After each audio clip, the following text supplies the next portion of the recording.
Hello and welcome to On the Edge. I am your host, Angela Merle, and today's guest is Hazel Alonzo-Yuan. Hi. Hi. Hazel is a costumer in the entertainment business. She just recently worked on shows called The Brothers' Son, Perry Mason, The Goldbergs, and just recently she worked on Monsters, Lyle and Eric Menendez story. Welcome to the show, Hazel. Well, thank you for asking me. How Um, fun. Thank you. I'm This glad is you my first podcast. really. I Okay, so we have to have a lot of fun. So this will be a good experience for you. have a tendency to have foot and mouth syndrome. So tell me to keep it.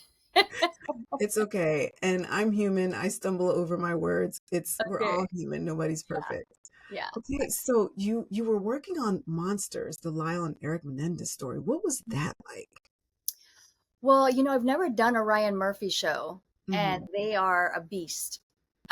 What I mean by beast, as in like the demands that they have for costume department is insane, and the numbers of cast can be a lot. But Really? the most I would say is the continuous average 14, 15-hour days. Oh, those are So we are costume department is notorious for 14, 15-hour days.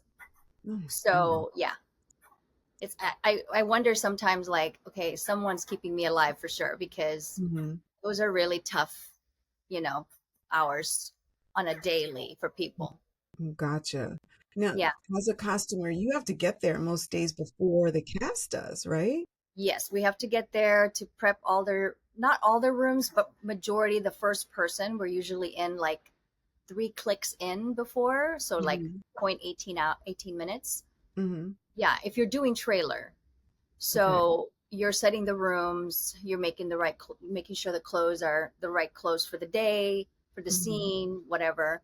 And Mm-hmm. then if you're a set person, then you're kind of sometimes allowed in an hour before, so you can get all your stuff for your rack together and put all the necessities in there just to get your day going. It's not necessarily your day, the whole day, but it might be what you might require the first couple scenes. Gotcha. Okay, so I want to go back to something you said about prepping the trailer because some people may not know what that means. So Yeah. if you could explain prepping the trailer and the 18 clicks in, I believe you said, could you just Yeah. explain that? So as a trailer person, you're in charge. You're basically almost like what's another term would be used? Someone who's in charge of your closet Uh, of the actor. So okay. from everything from their underwear to accessories to whatever, it's all in this closet.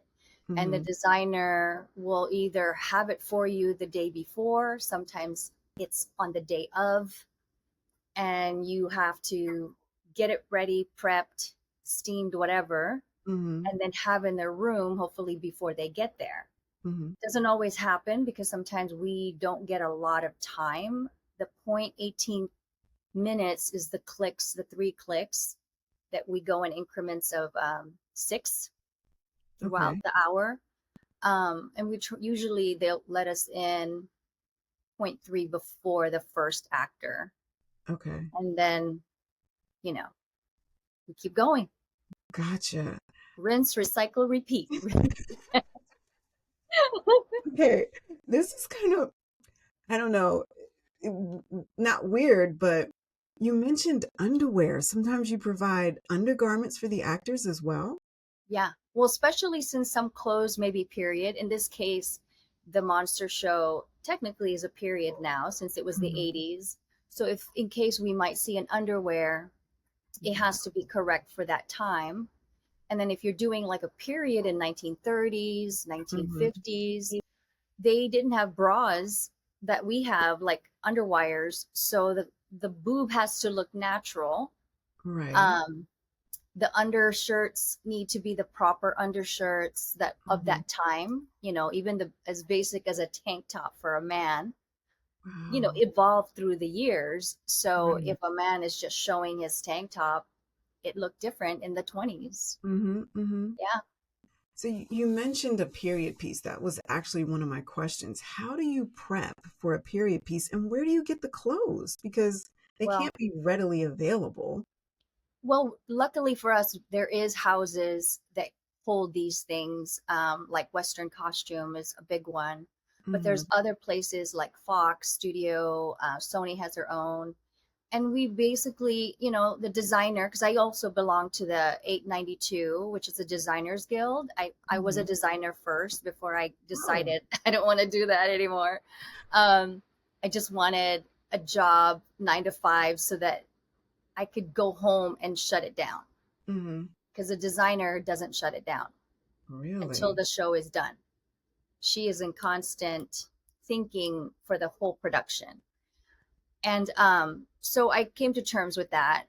And Mm-hmm. I'd rather just do things on my own in my own time, what I love to do. So, that being said, there's a lot of research that gets involved. So, you Mm-hmm. research the heck out of a period. Wow. You research the time of the world, because that Mm-hmm. dictates the clothes too. It Mm-hmm. dictates the color schemes of the clothes at the time. Yeah, if you're in feast and famine time, you're not going to have Oh, colorful clothes. right, You're going to right. have natural looking browns and red tones. It's Mm-hmm. very, we go hand in hand with time, and Mm-hmm. our clothes show that. Very interesting. Yeah. Very interesting. So you mentioned that you were a designer at some point. Did you go to college and take art classes? Like, how did you get started No, in this business? I was self-taught as an artist. Oh, My mom wow. my mom was just not that person. She just always thought you had to be a doctor of some Mm-hmm. sort. And I was a nurse before I was doing any of this. Yeah, Okay. I became a nurse in Chicago at the age of 18. There was a special program that allowed the public school system to create these nurses right on the go. And my mom was definitely on it. And she put me in since I took the test in my sophomore Mm-hmm. year. And then by senior, I was graduated as an LVN, which is just a notch before an RN. Mm-hmm. And I did that for a while, and it kind of was the one that funded me to move from Chicago to LA. And I realized that I was not quite ready to see people die so much. Mm-hmm. So I wanted to do what the next thing that or the first thing that I've ever loved, which is drawing. And of course, what does a girl do when she's drawing? She's drawing clothes. Mm-hmm. Mm-hmm. So, but at that point, my mom was like, "You're on your own." So thank God I was a nurse. So I educated myself with my own money and went to fashion school. Yeah. What school? What school did I you go went to to? FITM. It's a private school. I went to the Fashion Institute of Design here in LA, and I got my associate's degree in fashion design. Oh, Yeah. that's awesome. That is awesome. Yeah. That is really cool. So Thank I you. I when I did my research on you, I actually saw some of your drawings on your Oh, IMDb page and I was so impressed. I'm oh, trying to thank you. find the question for that right now. There was a red dress that was on your page. Do you remember what that was for? Did it have a crochet design?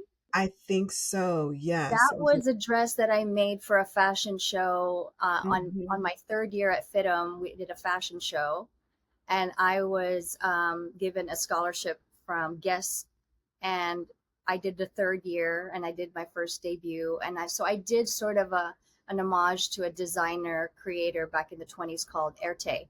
And so I Wow. did a bunch of evening wear, Hmm. which is what I like specialized when I straight out of school. I did a lot of evening wear and wedding dresses, and I would Really? make them from scratch. Yeah, custom made. Yeah, Do you still dabble in doing that now, or you kind of let that? I I don't so much because of costuming, costume Mhm. world, especially as a costumer. There is sometimes no time, especially if you work full time. Mhm. You're lucky if you get 5 hour in between your days to Oh. be back to work. Especially if you do a crazy show. Mhm. Mhm. So it doesn't leave a lot of time for creativity. But in between shows, I might dabble and weave. I might do alterations. But when I did first start, I was making clothes for these little Vietnamese pop star. One of them was Mhm. the stunt guy. Oh, what was his name? I forgot his name already. I feel bad. But he was a pop star in Vietnamese, society here in LA. And him and his wife were Really? little like Justin Bieber, little dancer. Uh-huh. So they were my first. They lived behind me when I was married before, and Gotcha. when I found out they were a little singing group, I was like, "Is this what you guys wear?" Like, and they're like, "Yeah, we get it from Macy's." I'm like, "Why would you do that?" They're like, "Well, we Nothing can't wrong with afford." Macy's. Yeah, nothing against Macy's, but I was like, "Why would you do that? You're pop stars. You need to Mhm. have your clothes like styled." And they were like, "Well, we can't afford it." And of course, at the time, I was like just a wife, Mhm. and my creativity was itching to come out. Um, and so they gave me, the okay to design it as long as I stayed in their budget, which Oh, didn't matter to me. wow. Yeah. And I did it for 3 years. Mhm. I Yeah. love that. So yeah, it was an experience, definitely a lot of tears because I think I was more hard on myself to produce these one of a kinds rather Mhm. than be smart about, you know, making the same stuff for all the dancers and just tweak here and there. I Mhm. was like, every dancer needs to look different. Oh, wow. That's a Yeah, lot of work. does a lot of work. Yeah, absolutely. But, That is it transitioned me from evening wear to more hip and pop, like hip hop, mhm. poppy clothes, popular trendy stuff. Yeah, so it's been a transition. So how did you get into the union? How did you get your union card for a costume? Well, while I was sewing at home for these little Vietnamese pop stars, Jimmy Nickerson, remember Jimmy Nickerson? No, I He was the don't. stunt coordinator for Raging Bull. Okay. Um, I mean, he was a big time old Mhm. school stunt man, and he was starting to direct, and he was good friends with Ron, Mhm. and he would come by and talk to Ron, and he would see me sewing in the kitchen in my dining room table, and he would just watch me and talk about his project, and I would tell him about mine. Mhm. And then he approached Ron and asked, would Hazel be interested in designing the final dress for the fight, because it was an action film. Oh. And I was like, and Ron was like, there's no money. And I was like, whatever, okay, that's fine, because I was like, Mhm. creative coming out of me. So Yeah. I made the dress, and when he got his next movie, he made sure I was the designer for that. Wow. Wow. Yeah. Wow. He was like, I'll never forget what you did. I will fight for you. Um, I won't do this unless you design it. And I really have never done like what he was asking me to do. I've only Mhm. seen it from the outside with Ron, and I didn't know anything about continuity. I didn't know anything about the costume department. Mhm. Maybe just a hint when I was in school, but I never processed it. I didn't quite know the logistics and things like that. And so I called a friend who was a costumer, and I said, I need to know everything you know in like a couple weeks. Oh. And he was like, come over. And he gave me kind of an idea, and he said, here's a book, Mhm. read it. And it was a great book. And I'm good at like, got it. I don't know what the hell I'm doing, but I'm going to do it. Yeah. Yeah. And so that part was fine. And then, but I still had to interview with the producers. But Mhm. luckily for me, the producers were so new, they didn't know shit about anything. So I bullshitted my way to look and sound like a real person. And I drew my character, and I drew the arc of his costume, how it was going to evolve. Mhm. Because in my mind, I'm like, I was already doing that in my own world, you Right. know. I was already creating little costumes for little dancers, and they would take it off during this part of the music, and then this would evolve into this costume, and then the finale costume. So I was already kind of in that world. So I think I sounded so good that the person who also interviewed didn't bring an illustration. And me being an artist, I used my own skills, and I had all these videos of the shows that I did with this little pop group, Mhm. and it just looked better than the other person. Right. Doesn't necessarily mean I was better than her. I just looked Right. better, and I Mhm. was confident in my interview. And of course, with Jimmy was like, I'm not doing it without her. Mhm. I was in, and Man, it was a non-union project, and it turned okay. union. Oh my, so that's how you got in. It turned union when I was in it. Yeah. Wow. But That is I didn't go in right away though, because I okay. still was not interested in getting in the business. Because I would see all my friends do what they do, and I would just feel so much like compassion for everyone working hard Mhm. and like practicing, and I thought, "Ooh, I don't want, you know, I'm doing, crazy stuff already as a person sewing these things. I can't imagine what you guys do." So I avoided it. And then right after that show, I was asked to join the union, and I said no. And then there was another little project that came up, Mhm. and it turned union. Okay. And I was like, no, I'm not interested. Got into another one, and it turned union back to back. Girl. And then Ron said, I think the universe is trying to tell you Yeah. something. And I was like, what? You're trying to tell me. Funny enough, it was Ruth Carter that made me join, You because mm. yeah, because she had seen my illustration through her Oh. person that she's been working with, uh, and she was always like, can we get her? And he kept saying, she's not in the union, she just does mhm. this for me, for my little side hustle.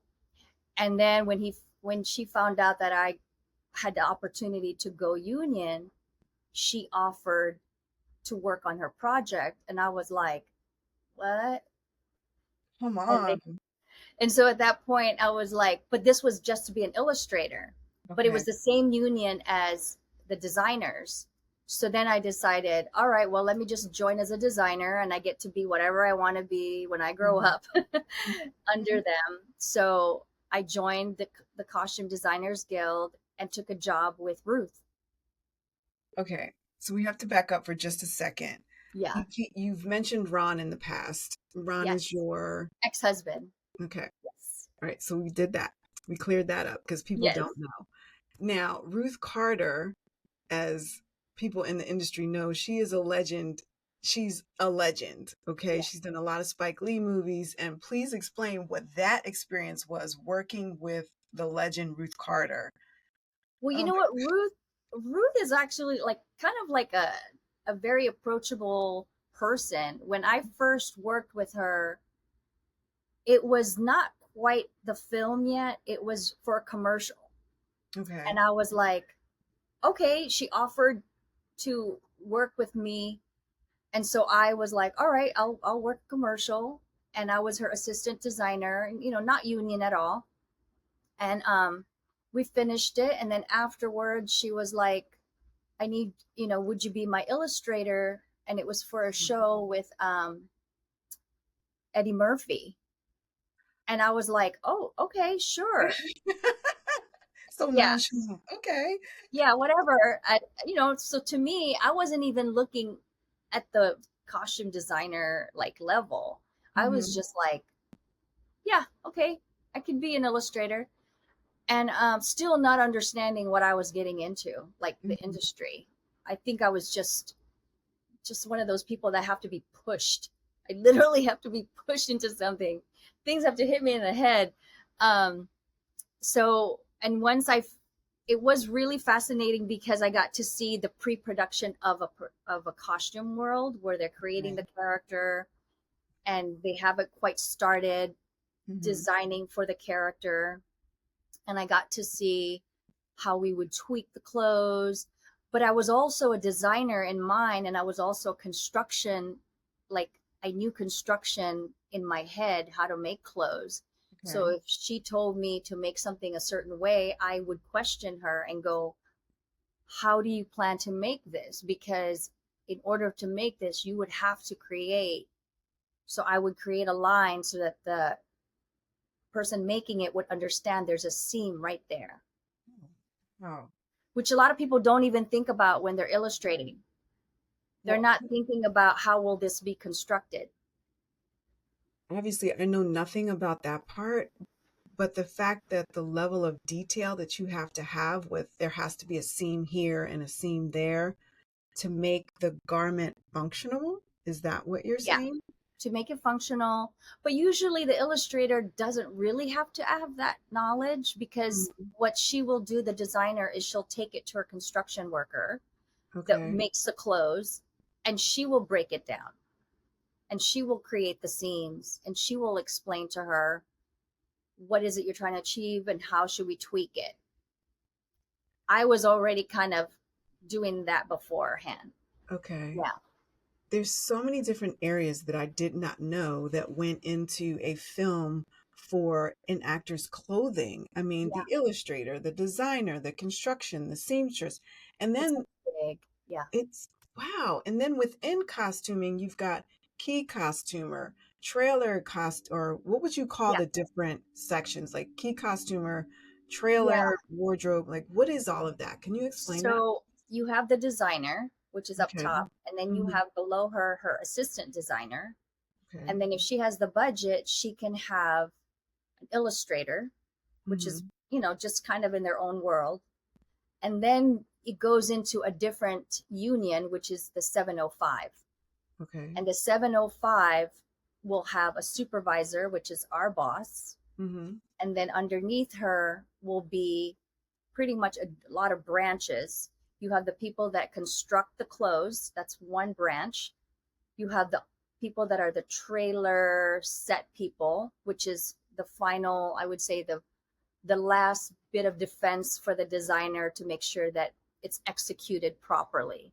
Hmm. And then you have your shoppers, you have your um, everybody else, the runners, like, looking for sources for everything. Like, it's a big, it's a Oh. big department.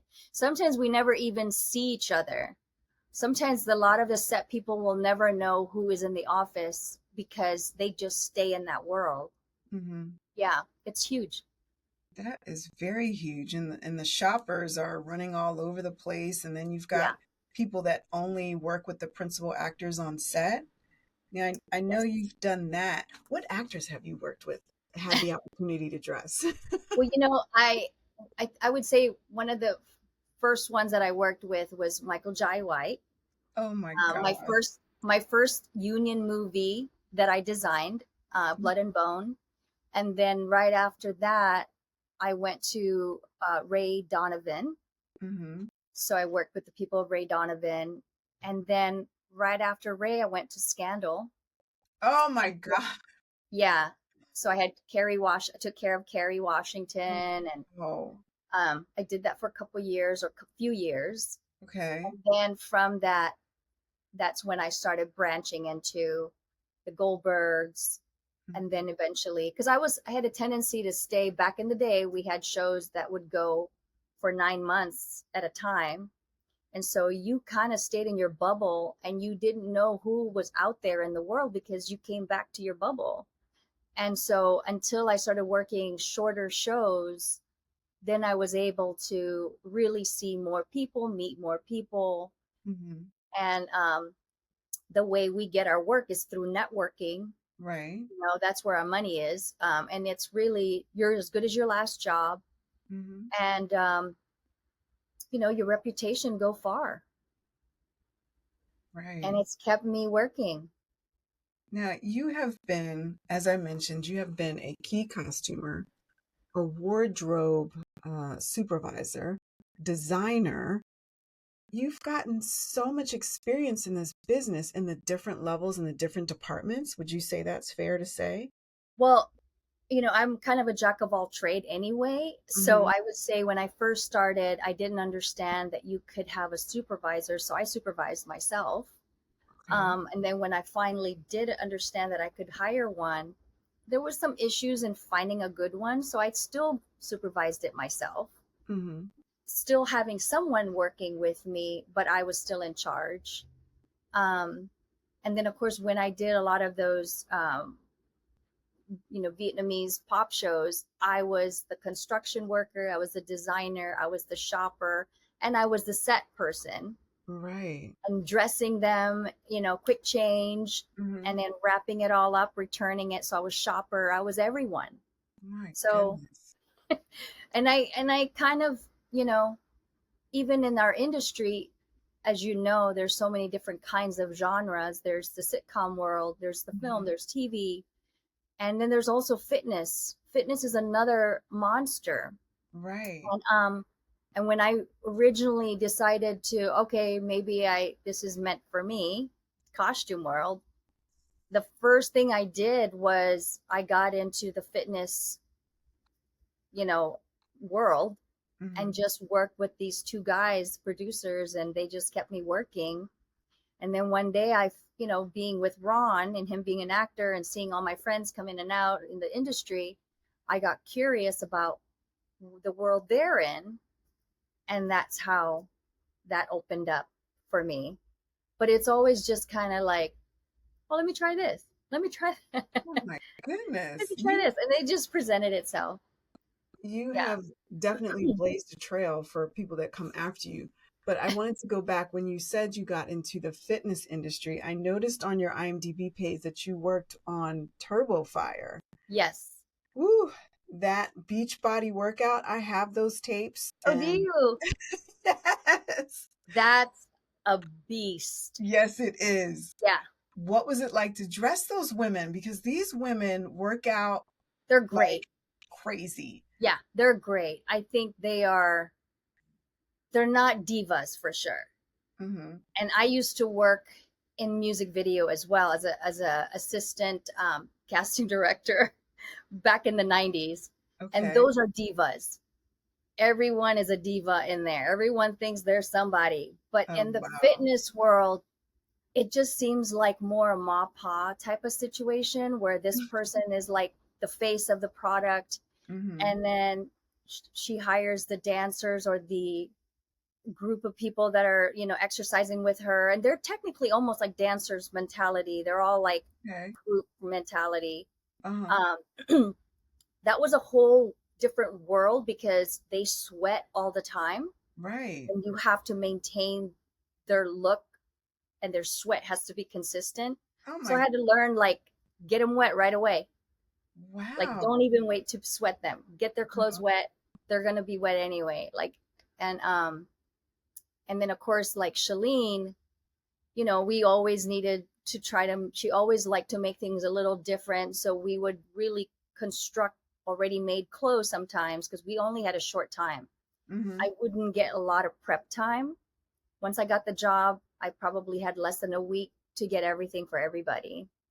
So I would just go all over town and buy everything I could find that was in the theme or color, Hmm. and then fit them, and then make everything on the spot that needed to be made. On Yeah, the spot. on the spot.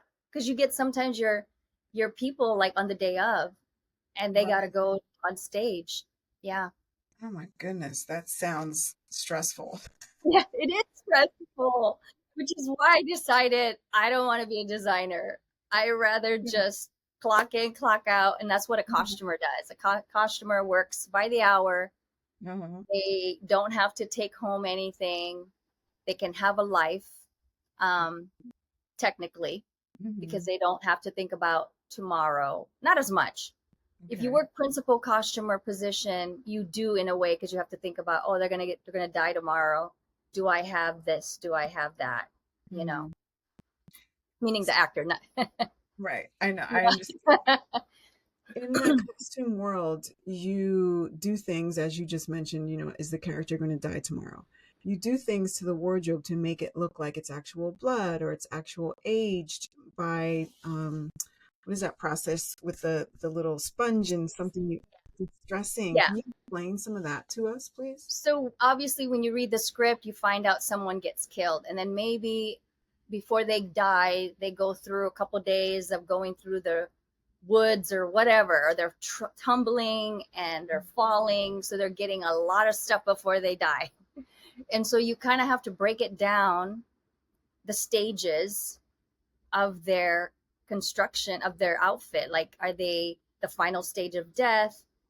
Are they, in one case, we had this person get shot, thrown into a trunk, and then thrown into water.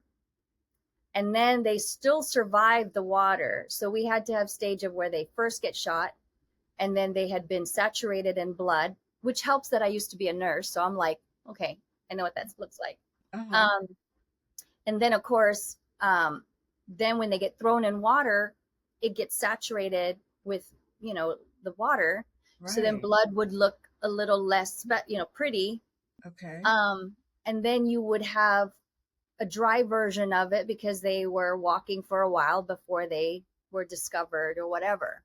So Hmm. there's a lot of stages. And then in those stages, you have to think about how many days they're in that stage. So Oh you my, have multiple. Yeah. wow. So you might have multiple stages of stage 1, Hmm. stage 2, stage 3. Yeah. And if a Yeah. show is about 1 day of 24 hours, a story, Hmm. then you're looking at lots and lots of multiples. Yeah. I have to say, I'm learning a lot just sitting here talking to you. Now, when the actor comes in, does the actor sometimes have a say in what they wear or not, depending on the show and I guess their celebrity? Do they have a say or not? Yes. Obviously, depending on the power of, you know, it might be the producer that has the power. Hmm. They might give the celebrity a little power. A lot of times, like me myself, I like to I like to know what they're thinking of their character. Hmm. So I'll have a conversation about their character. And depending on the storyline, you would think of an arc of that character. Like when they first start, there might be this way. And as they discover that something is better in life or whatever, they start dressing differently. And then, you just go through the stages of this character.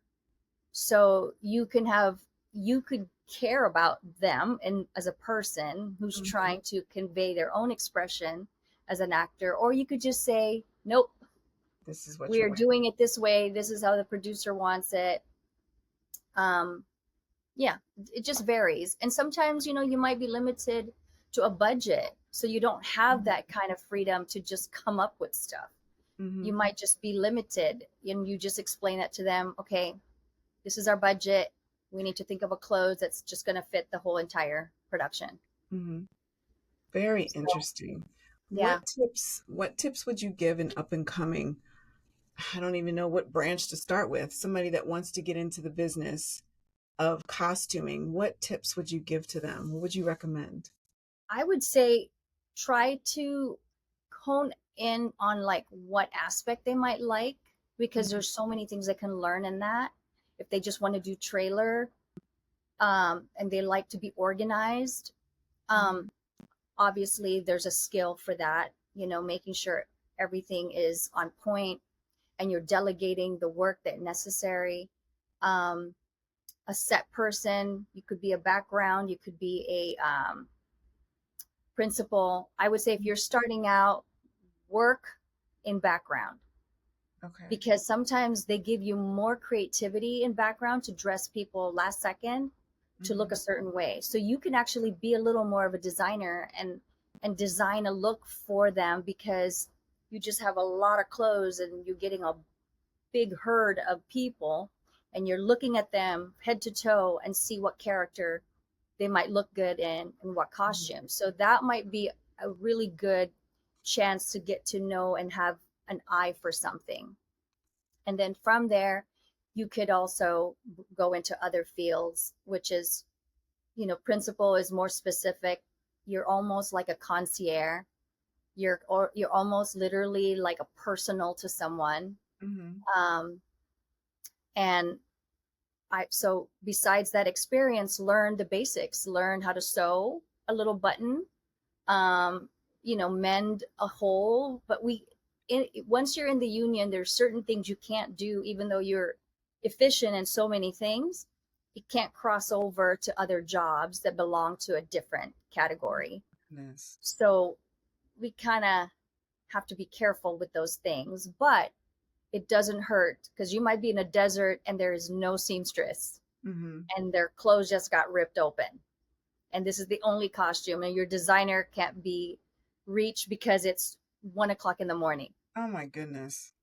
So a lot of times I say, as a set person, principal set person, or even as a BG costumer, you kind of have to be good on your feet, thinking on your feet, and just a troubleshooter, like, you know, breaking all, you get fires all the time and you just need to know how to like squash it. And I would say educate yourself, whether you might want to do period, you might want to do modern day. Also, I would say get comfortable in talking, because one, you have to network, and two, you might have to talk with an AD, with a director, Mm-hmm. um, and really have them understand what you do. A lot of times, unfortunately, we're like the stepsister that gets put in the closet. And Really? yeah, and this is not to sound horrible, but in the makeup, hair, costume world, which we are the glam team, Right. people care more about their face and their hair than their costume. It's about their face. So Yeah. costume sometimes gets, you know, Put to the back. treated a certain way.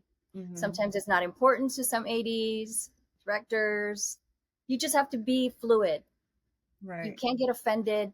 You just have to make sure that you know the integrity of your designer that you're trying to represent, Mm-hmm. and you're standing up, upholding that. And at Mm-hmm. the same time, you're having a conversation with them going, I know what the hell I'm doing. So what I Yeah. tend to do is I always introduce myself to my first AD, because they tend to just run over you. And then Really. so I sometimes have to go, last looks. And he would be like, oh yeah. Because sometimes I don't care. They just want to shoot. That's And I'm good. like, I have a responsibility, and it is my right as what I do. And then, but that could be vetoed. The producer could be like, I don't care. I'm like, okay, Okay. You spoke up. Now you spoke. Yeah. the assistant director, you introduce yourselves to them, and the Yes. last looks is what? Explain what last Last looks look are. is the last thing you do to the actor, because sometimes they're grabbing food at Crafty, they're eating all over their food. They forgot that their shirt was like this. And so Mm-hmm. you just have to make sure they look pretty on camera. And Right. also just the final touches, like, do they get a purse? Where would your purse be at this point? Like sometimes you really still have to be on point, because you have to know the script, exactly where you are in the script, what has Mm-hmm. happened before, what has happened after.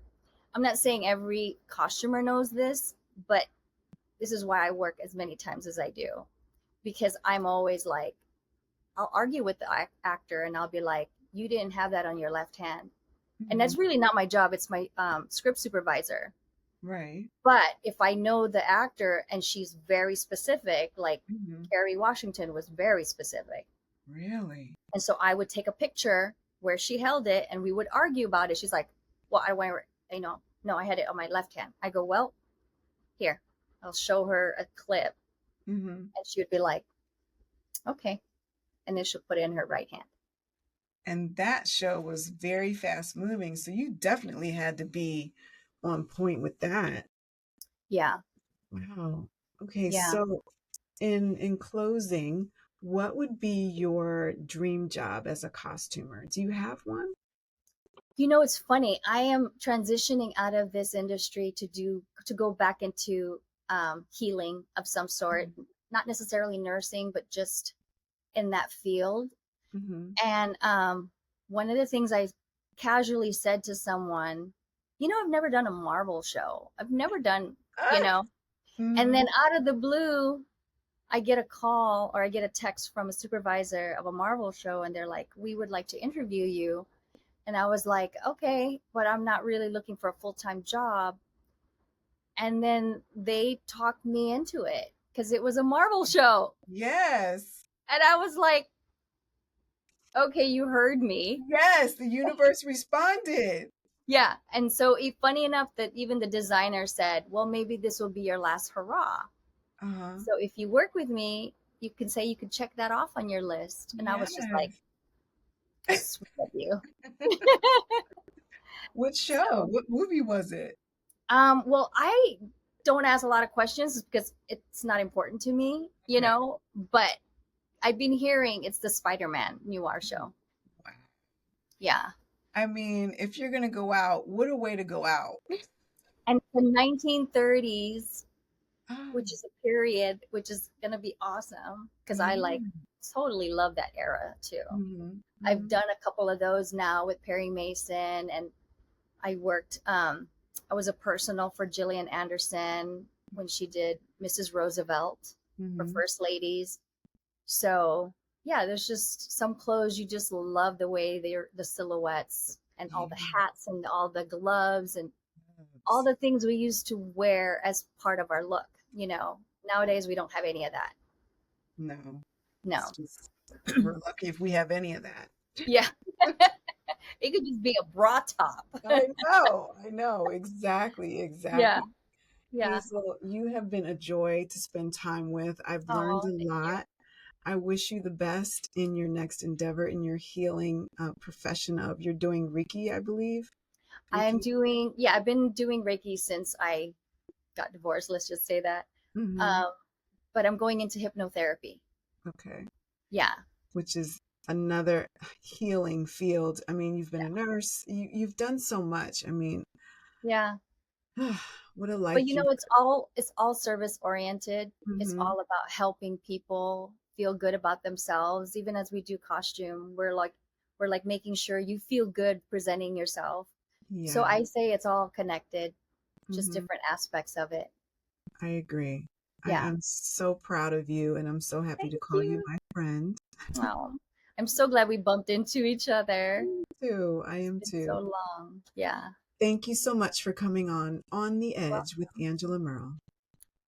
Thank you for watching. Remember to hit that like and subscribe button. Make sure to follow Angela Merle and On the Edge with Angela Merle on IG for quick clips of every episode.